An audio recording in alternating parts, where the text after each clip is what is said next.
Aliens Explored is a podcast exploring famous and obscure cases of UFO sightings, alien abductions and other strange events from both a believing and a sceptical perspective whilst keeping an open mind.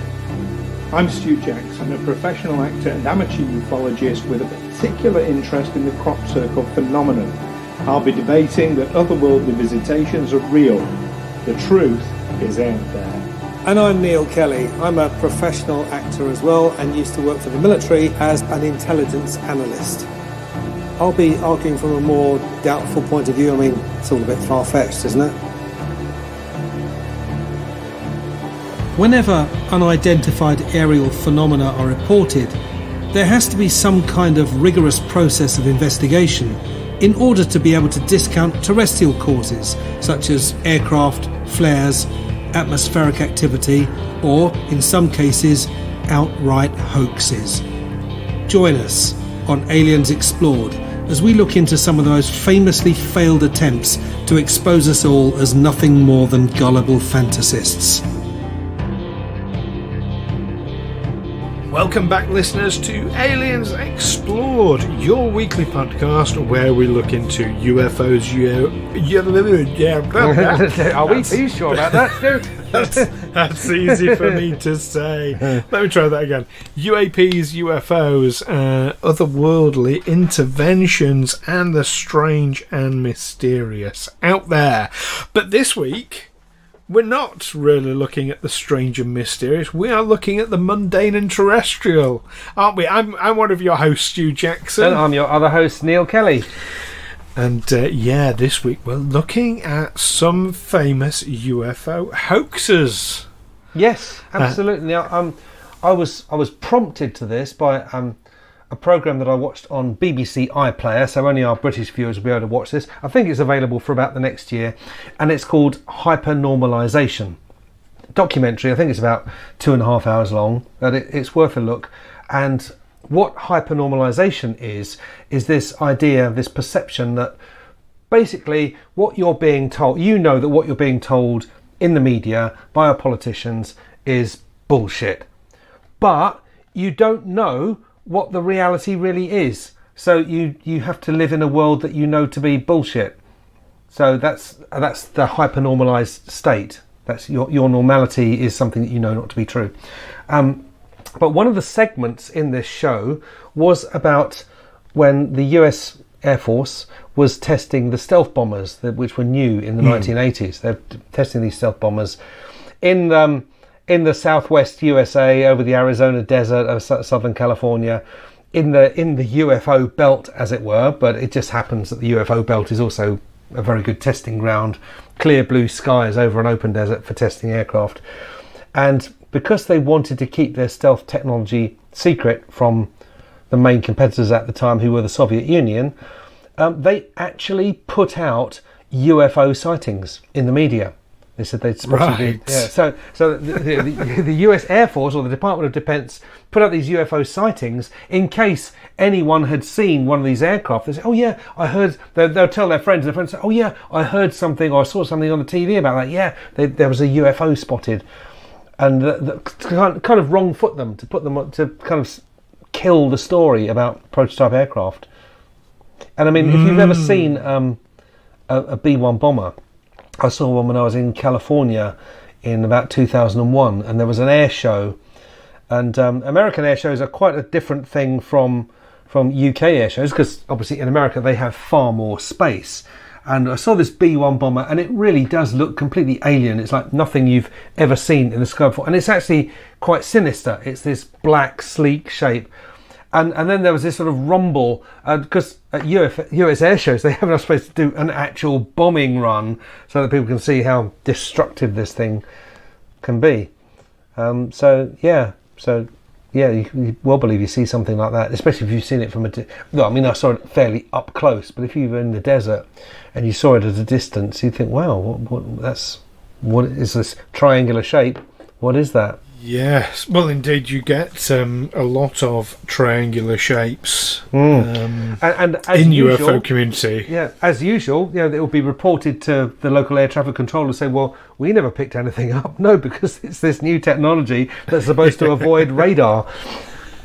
Well, instantly, I mean, that screams to me the readiness of the governments to put out disinformation on UFOs. They're certainly not shy about doing it. No, so basically, if they're testing a new prototype aircraft, it was actually an evolutionary leap in aircraft technology. And they don't want people to see it, but it's very hard to test an aircraft, even in the wide open spaces of the American Southwest. It's difficult to test something like an aircraft which travels huge distances in very short space of time without being able to say that definitely no one saw it. People will have seen it. So you kind of put these stories out, so anyone who tries to report it will be dismissed as a crank.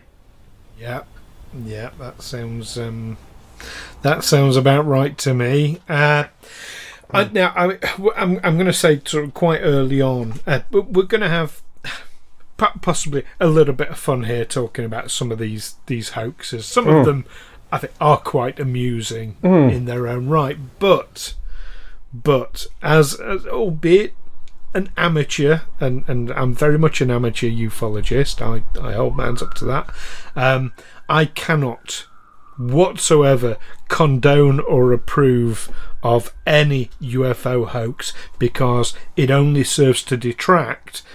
It's not taken seriously enough as it is, ufology, and hoaxers will only detract from that. Now, I get quite passionate about this, particularly about crop circle hoaxes, and we've talked about that at length in previous episodes, so I won't repeat myself here. But I think the same thing applies with this. So while you hear us, we'll be talking about this and maybe having a bit of a laugh about them, do not in any way take that as any sort of condoning. Although doesn't the fact that that these hoaxes exist and they are unmasked show that we do actually apply some rigour to our investigations into UFOs? We do actually look at, we are looking for terrestrial causes of it. It's only when we can't come up with one, when we can't see how it was done, that's when we apply the magic. But so when someone does a crude hoax, if they throw a trash can lid into the air like a frisbee and photograph it, well, we will get that. Or they dangle something on a wire, we will get that. Well, there's two thoughts to that. So one is, if it's really that obvious and it's absolutely clearly a fake and that's picked up, well, it didn't take much sort of serious investigation to do in the first place. So that one really wouldn't apply there. But also, there's a danger with it that if we're looking for a terrestrial answer, it's the old thing. You find what you want to find, and if you're looking for it to be a mundane thing, then you'll find it to be a mundane thing. True scientific investigation comes at it with an open mind. Absolutely. I mean, and also we are far more used now to good cinematic special effects. If you watch old alien invaders films from the 1960s, 70s, even I guess even into the 80s, the special effects look really ropey. So this is Hollywood with all its resources for special effects. Even they can't make it look really real. So what chance has a private citizen with a camera and a trash can lid got of doing something that will convince anyone? So it's only in recent years, films like 4th of July, I guess, that they've been able to do something that actually does look really convincing. And I suppose maybe back in the 60s, back in the 50s, people were convinced, or even the Flash Gordon films of the 1930s, the things that are dangling on a wire with a firework in the back, Flash Gordon's spacecraft. But having seen 21st century special effects, you now look back at those and think, oh yeah, that's really ropey. So maybe at the time people were more easily taken in by that. Yeah, but you've got to bear in mind the nature of how these things are being watched. So if you go back, I mean, I'm well known as being a Trekkie. I'm a huge Trekkie, and if you go back and watch the original, as it was first transmitted, episodes of Star Trek, the original series from the 1960s. It looks awful. It's grainy, it's blurred, it's out of focus, the colours are muted. But it wasn't designed to be watched on your 50-inch plasma flat-screen TV. It was designed to be watched on, a 5-inch black and white screen. Well, absolutely. I mean, 5-inch. I'm exaggerating, but yeah, but even in the late 1990s, when I worked at the BBC, and I was ended up in the studios, and Noel Edmonds, a British DJ, had a TV show. Noel Edmonds, what was it? His Saturday Night Live, or his house party or something. And Edmonds' house party with Mr. Blobby. With Mr. Blobby, yeah, and he lived in a kind of castle, and I could see the sets for it, and it just looked like crappy cardboard. Yeah. And I said, "That's not the actual set, is it?" And they said, "Oh yeah." I said, "But on television, it looks like actual stonework." And this was in the late 1990s, when you're watching it on your low definition plasma screen. People still had not plasma screen, cathode ray tube televisions. Yeah. That will look perfectly fine in the 1990s. So it really is a 21st century thing where we have this digital kind of clarity to our images that where that kind of thing just won't stand up anymore. It's one of the issues that so again, I mean, coming back to the Star Trek thing, a lot of people are talking about sort of remastering stuff and bringing it, the images crisper and clearer. One of the issues they've got is that, of course, they use prosthetics for a lot of the aliens. Well, you can see the lines where the latex meets the skin. Yeah. When you actually remaster this stuff, it looks crap, because it was never designed for that. I mean, they even have some issues where you've got things in the show called isolinear chips, which are props, basically. But they'll have little bits of writing on them, or a door panel might have some writing on it. And they'll use, like, quotes from novels and, kind of silly little gags in it. But of course, when you start remastering this stuff, you can start to see it as a viewer on screen, and they can't allow that. They're actually having to change stuff with CGI when they remaster it, because they can't show what was actually written and recorded in the first place for copyright reasons. Wow. Or all sorts of things like that. It runs into all sorts of trouble. It just was never designed to be that way in the first place. But we've done our digression thing. Yes. Again.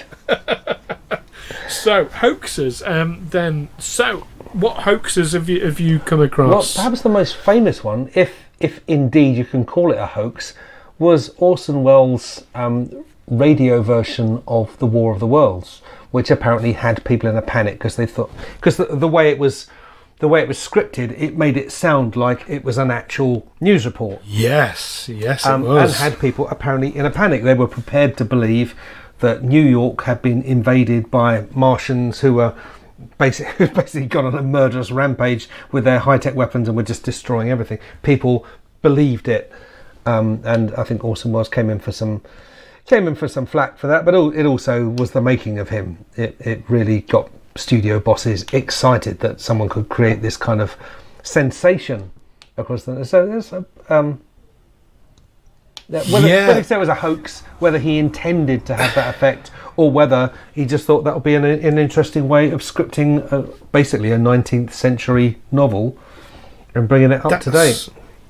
That's an excellent. And you're right, quite right. It made, it was the making of him, and of course of the story, which was, I mean, it wasn't an unknown story, but I think it was unknown by mass media. By the masses, but no, that's an excellent. It never occurred to me to think of that as a hoax, but perhaps an unintentional. Or do you think there was in his mind when he did it kind of a, I wonder if I'll get people believing this? Well, apparently the panic was among people who missed the beginning of the show.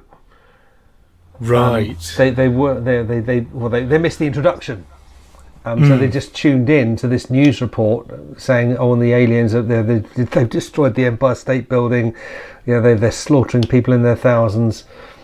People are in their cars. People are heading out of town as quickly as they can. They're getting, the aliens are destroying them with their disintegrator rays. That's what they tuned into, and had no reason not to believe that it was real. Well, it's it's something you get even to this day. So you and I were recently involved in a radio show that was. I mean, we can say this. I'm sure it's fine. So it was put out in a very ambiguous way as to whether or not it was genuine. It was very much like some listeners might be familiar with the black tapes kind of thing. This one was called Folklore. I might try and get a link. I might try and get a link out on social media to it, because you and I were both involved in that, and it was put out as you're listening to it, you don't know if it's real or if it's just a show. That kind of, that's very much in the Orson Welles style, but without the warning at the beginning. Yes, but you click on it because it's effectively you click on it and you know what you look at, and I guess there were people who didn't have any kind of radio guides. They didn't have a Radio Times or whatever. They would just tune and they would, of an evening, they would just sit down and turn on the radio and see what was on, or listen to what was on. Turn the radio on, yeah. Conversely, of course, 9/11. A lot of people turned the TVs on and thought they were watching a movie. Yeah. So you've got the opposite kind of happening there. Gosh, yeah, no, that's an excellent example. I'm going to give you one going way back to 1967 here in the UK. There were 6 what seemed to be downed, either landed or crashed flying saucers between the Thames Estuary and the Bristol Channel that turned out to be apprentices from it's the RAE, I know that much. The Royal Aircraft Establishment at that's Farnborough. The one, thank you. Yes, during their Rag Week. You don't hear about Rag Week so much these days, do you? No, I guess not. I don't. No, I think it's been years since I've heard of Rag Week. Yeah, I think it was a thing when I was at university back in the 80s. But it was when I was, a little bit after. But yeah, it was more about raising money for charity, doing silly things to raise yes. rather than not like the kind of hazing that you might go through at an American university in order to join a sorority. It's not that brutal. But yeah, they were doing it to raise money for charity. I don't know how they would. How that worked, but I don't know either. But that's that I would say is an example of a harmless fun stunt. So 6 spaceships that occurred across southern England on Monday, 4th of September 1967. A major police and army response followed the discovery of the spaceship, which were 54 inches long, that's 1.4 metres, and 30 inches wide, that's 0.76 metres, and 20 inches deep, half a metre. Oh, I didn't know there was a police and military response to it. Yeah, they weighed 100 pounds and emitted an electronic noise.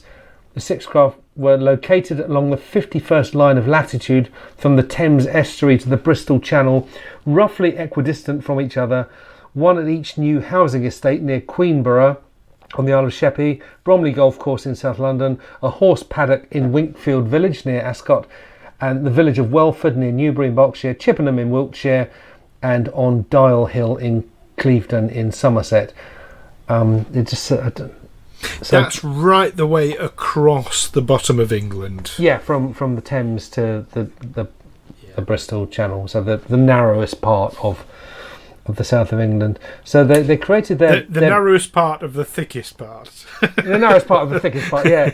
So they were made of fiberglass halves, covered them in metal with no aerials or portholes visible. Inside each saucer was placed electronic equipment so that it would make an eerie sound when the saucer was flipped over. Each saucer was also filled with a mixture of flour and water. They carried the sources into fields. Here they flipped the sources over, causing them to emit the electronic sound, then left the field and headed back to Farnborough. None of the teams were detected. So when each of the sources was later reported to the police, each area was cordoned off. The British Army's Southern Command, several police forces, Army bomb disposal units, RAF helicopters were all mobilised. So these things were just on the ground. Yeah. Oh, they should have notified. Yeah. The authorities that they were doing that. Yeah. So when one of the sources was drilled into, the mixture inside exploded, covering police officers in foul-smelling slime. Gives the names. I find quite funny. Yeah, two pranksters, both ages 21.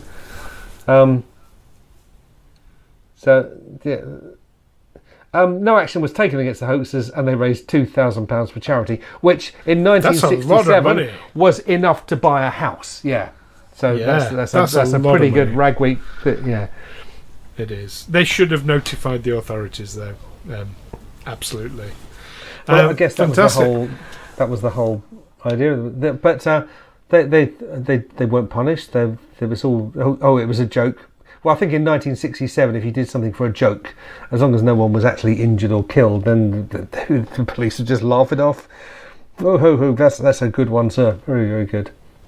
It was a different time. It was a different time, different attitudes, kinds of things that were regarded as just pranks or hijinks, which would be regarded as criminal offences now. Yeah. So, well, what else you got?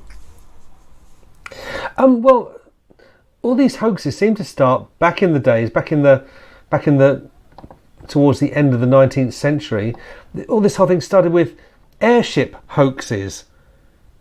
Even though an airship is really a thing, that one of them was a helium balloon with a burning wicker basket suspended underneath it.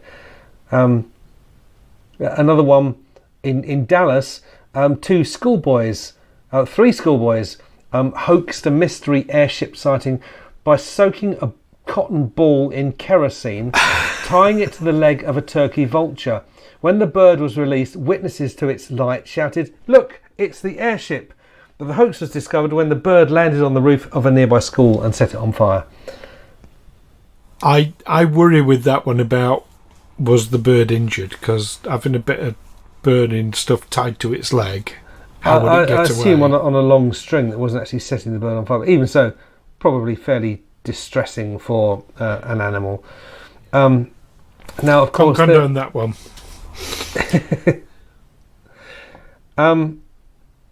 There was the photograph of an alien taken at Ilkley Moor in 1987. Ilkley Moor in West Yorkshire, December the 1st. Alleged to be of an alien. The English newspaper The Daily Star, which is probably... Actually, it's not the least reliable newspaper in Britain. I mean, there's tough competition for that prize. It's definitely gutter press. It's gutter press. It's not quite National Enquirer or Sunday Sport. It does purport heading to be that way. But given the way, here's a good example of the way the Daily Star works. Do you know the story about the falling cow in the Gulf of Japan? No. There was a story that was put out that a Russian transport aircraft was, I think this was back in the Soviet era, was preparing to take off when the crew noticed a cow nearby and thought, we'll have that for our dinner. So they herded the cow into the back of their transport aircraft, took off, and they were up in the sky at their cruising altitude over the sea of the Gulf of Japan, and they had this animal running out of control in their transport aircraft. It was endangering them. So what they did was they opened the back door, and they opened the hatch and let the cow run out, where it fell 20,000 feet or whatever, and hit a Japanese trawler and sank it. And the crew were apparently arrested. They were picked. The survivors were picked up. I think they all survived. They were picked up, and when they gave their story, they were arrested because no one believed them until it was actually verified that this cow fell out of the sky and crashed through their ship. Now, this story went out on the wires. It went out, I think it was on AP or Reuters, and was picked up by the New York Times. And because people just liked this story, they didn't check it properly. So this story spread a long way before it was eventually revealed as a hoax. And of course, then the hoax became the main story, that how this hoax had gone out and had been reported in serious newspapers. But then after the hoax had been reported, the Daily Star, front page, they reported it verbatim as it happened. This cow fell out of a Russian transport aircraft and sank a Japanese trawler. So that's the kind of level they deal in. It's a good story. Why let the truth get in the way of it? So not the most reliable source. So there was this picture of an alien in its edition of July the 2nd, 1989.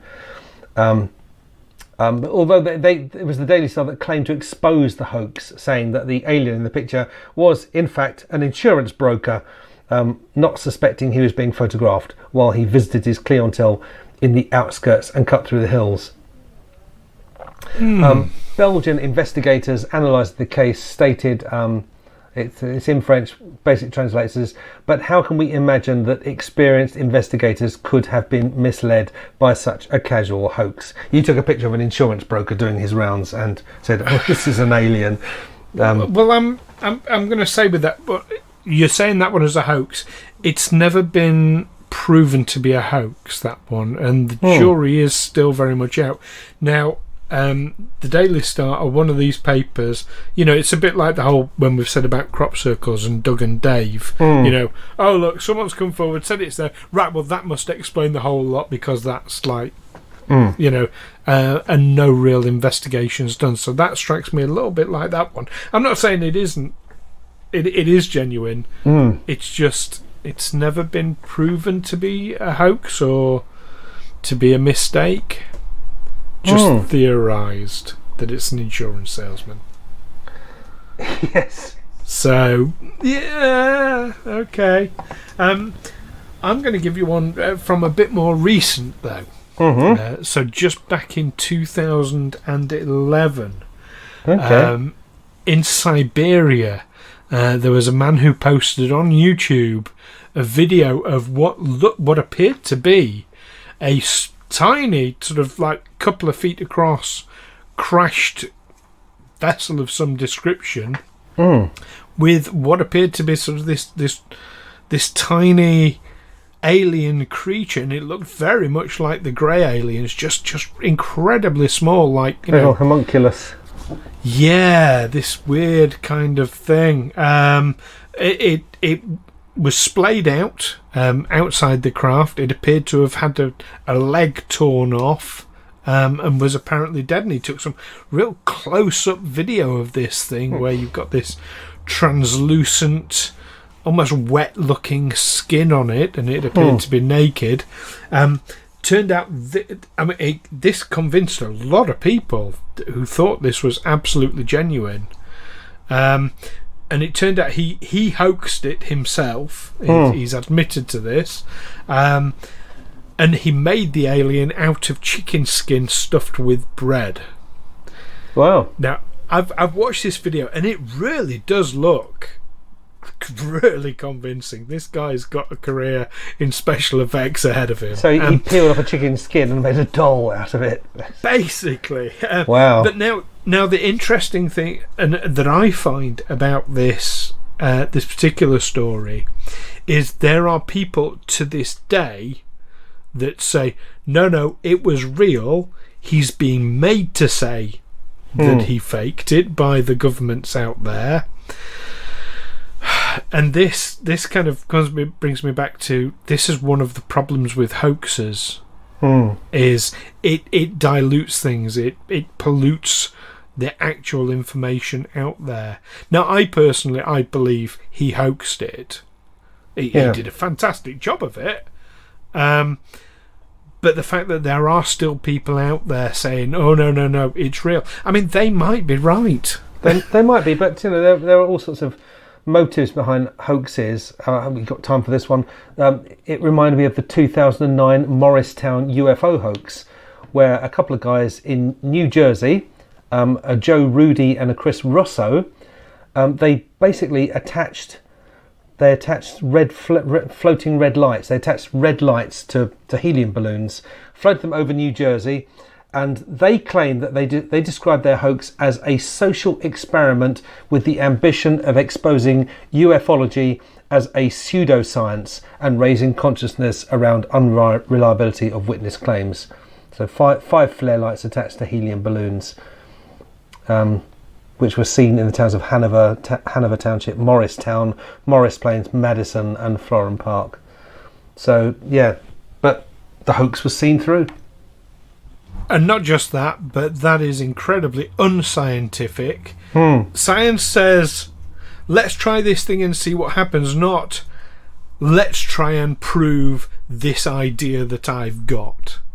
I think it's this way. Let's go out of our way to prove that to be the case, and it failed anyway. Yeah, I mean, it was a social science experiment rather than a natural science experiment. So basically, what they want to show is that people will swallow this crap. It's I mean, but a scientific experiment, whether it's social science or otherwise, would say, okay, there is the possibility that people are just like seeing things that aren't really there or whatever, or they might be seeing it. Let us put this theory out, let's test this idea. That's saying, I believe it's such and such, let's prove that I'm right, which is bad science. That's bad science. But it's kind of muddying the waters, isn't it? Yeah, I've got one more hoax to mention, and this is not really a UFO or UAP hoax in of itself. Now, some of our listeners might be familiar. Back in 2001, on computer message boards, back in the day, there was someone claiming to be called John Triter, who claimed to be a time traveller from the year 2036, who had gone back in time to the 1970s to pick up an IBM 5100 computer, because that was able to speak to other computers in the future that had been damaged by a civil war, and an electromagnetic pulse had wiped out technology. I mean, it's quite complicated. Okay. And really, if you look up John Triter, it is a fascinating subject. But there wasn't an alien component to this. So he answered many questions that people had and made some predictions, some of which have come true. It has to be said. And one of the things he said is that there was speculation in 2036 that alien visitors, whilst they still didn't know exactly who they were and what they were doing, the speculation was that they were actually humans from the future coming back to observe. So we've discussed this in a previous episode, haven't we? We have indeed. But the whole John Triter thing, there's gosh, some people think there is something to it, and I'm saying it is a hoax. It's a hoax that's never been proven to be a hoax, and there's been massive rewards offered for anyone who can conclusively prove it's a hoax. So there you go.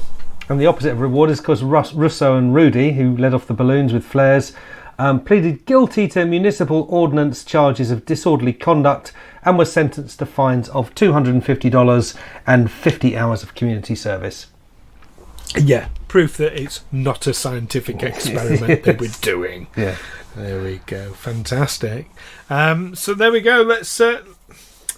So hoaxes then, Neil. I mean, are they a bit of fun? Are they, an amusing distraction?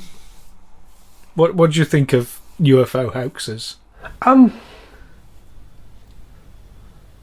I suppose it depends on the hoax, really, doesn't it? It does. I mean, if you're actually... As a leading question. Right putting things in... I mean, I live in London, where you can't even fly a drone. So a UFO hoax, putting anything in the sky is regarded as a danger. If you let off a sky lantern, well, that kind of thing is strongly disapproved of now because of the damage that they've been seen to do when they come down.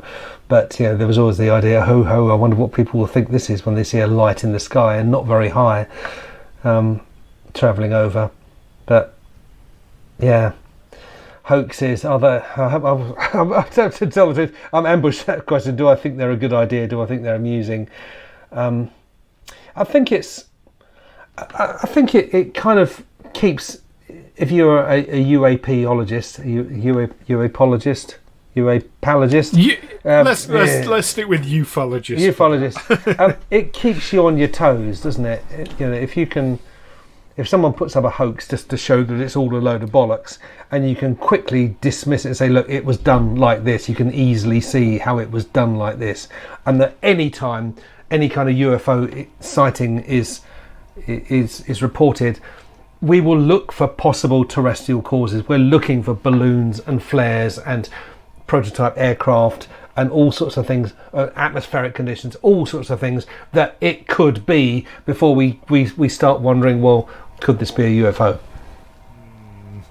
I can't approve. I struggle to see the positive side to them because, as I said at the beginning, it detracts, and it gives the naysayers something to look at and say, oh look, it's all hoaxed. Well, I guess it's the motivation behind it. If it's like with Rudy and Rosso, their motivation is to ridicule you for even considering these things. It's almost you'd almost wonder, are these people employed by the government to make anyone who questions these things look ridiculous? That's certainly been put forward as a theory. And what do you think, listeners? Are hoaxes just a bit of fun, or are they damaging to a scientific field? Do let us know what you think in the comments. Or if you have perpetrated any hoaxes yourself, we would love to have a chat with you about that. Yeah, not in an aggressive way. Not in an aggressive way. No, we want to have a chat with you. Yeah, you don't need to. We'll actually come round to your door. Not at all. No. If you have hoaxed, we want to hear about it. We want to hear why you did it, and we won't be too hard on you. We promise. We're genuinely interested. Yes, absolutely. We want to understand. So do get in touch by the usual means, Twitter and Facebook, by searching Aliens Explored, or you can find our links on the website aliensexplored.com. And don't forget to leave us a review wherever you listen to your podcast. They really do help us. Do join us next time when we will be looking into the Arthurius Society. The Arthurius Society. Have you come across those before, Neil? I haven't, no. Oh, that'll be an interesting one. They're I suppose you'd call them a religious group. That does believe heavily in alien intervention in our lives. Yeah, we'll be going into that in some depth next week. In the meantime, though, keep watching those people doing things they shouldn't be doing in fields, and I do mean hoaxing, I don't mean other stuff. And the skies. Take care for now. Bye-bye. Aliens Explored is a Feagle Films production in association with Juicy Falls. Music by Darren Mafucci and editing by Stu Jackson. Find us on Twitter and Facebook by searching Aliens Explored, or visit aliensexplored.com.